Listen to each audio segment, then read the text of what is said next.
Les sports avec le quotidien 20 minutes et son site internet 20minutes.ch.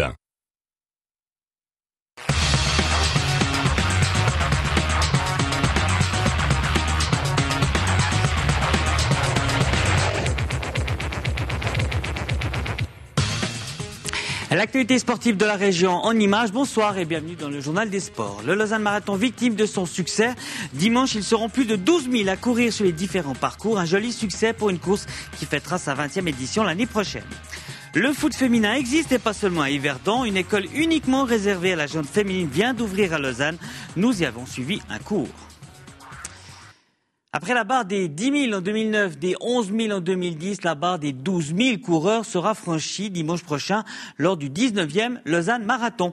Un véritable succès populaire qui n'enlève rien à l'aspect sportif. Ainsi, Christophe Riffel et Patricia Morcelli partiront favoris pour les titres nationaux de semi-marathon. Bref, si la météo est de la partie, la fête devrait être belle sur les bords du lac. Les organisateurs du 19e marathon de Lausanne ont de quoi être satisfaits. Dimanche soir, victimes du succès, ils ont dû fermer les inscriptions. La barre des 12 000 coureurs, toutes épreuves confondues, avait été franchie. Oui, un petit peu victime cette année. C'est vrai qu'on a changé de formule puisqu'on a pu accepter les inscriptions sur place et on avait un petit souci. On savait pas comment les gens allaient réagir et je crois que les gens ont bien réagi, sont bien inscrits. Et finalement, comme notre logistique était limitée à 12 000 participants, eh bien, on va atteindre ce chiffre.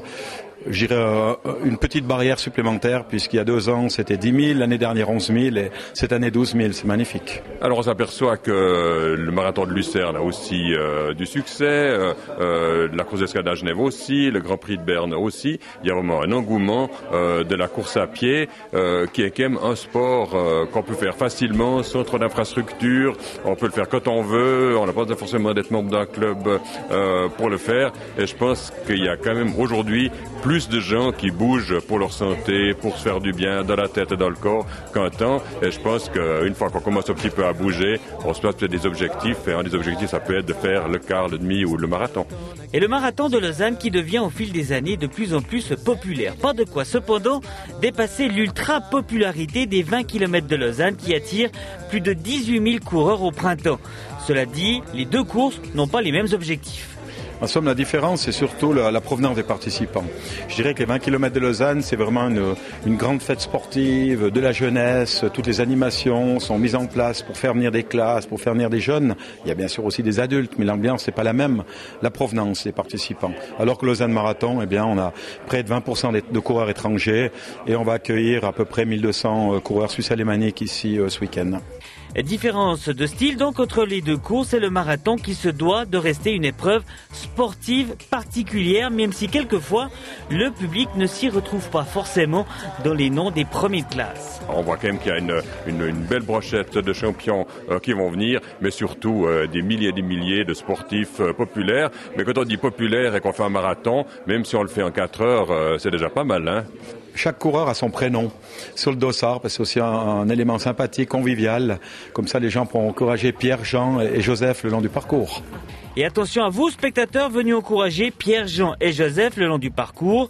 Comme chaque année, les transports publics lausannois seront modifiés dans le bas de la ville et la route du lac entre Lausanne et Vevey fermée une grande partie de la journée. En hockey sur glace, les rumeurs les plus folles circulent sur le nom du successeur de Larry Uras au CP Berne. Parmi les noms qui circulent, un revient avec insistance, celui de Slava Bikov. Nous avons joint ce soir au téléphone l'ancien joueur de Gauthieron et du LHC. Il parle seulement d'une rumeur, affaire à suivre, comme on dit. En football, Neuchâtel, le Xamax évite la faillite, du moins pour le moment. Le juge du tribunal civil en charge du dossier a demandé la présentation de nouvelles pièces. Du coup, les dirigeants neuchâtelois ont jusqu'au 1er novembre pour présenter de nouvelles garanties.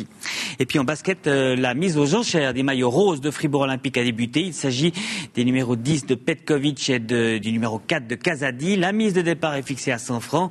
Pour miser, rendez-vous à la boutique du club lors des 3 prochains matchs à domicile. La somme récoltée s'en ira directement à la Ligue contre le cancer.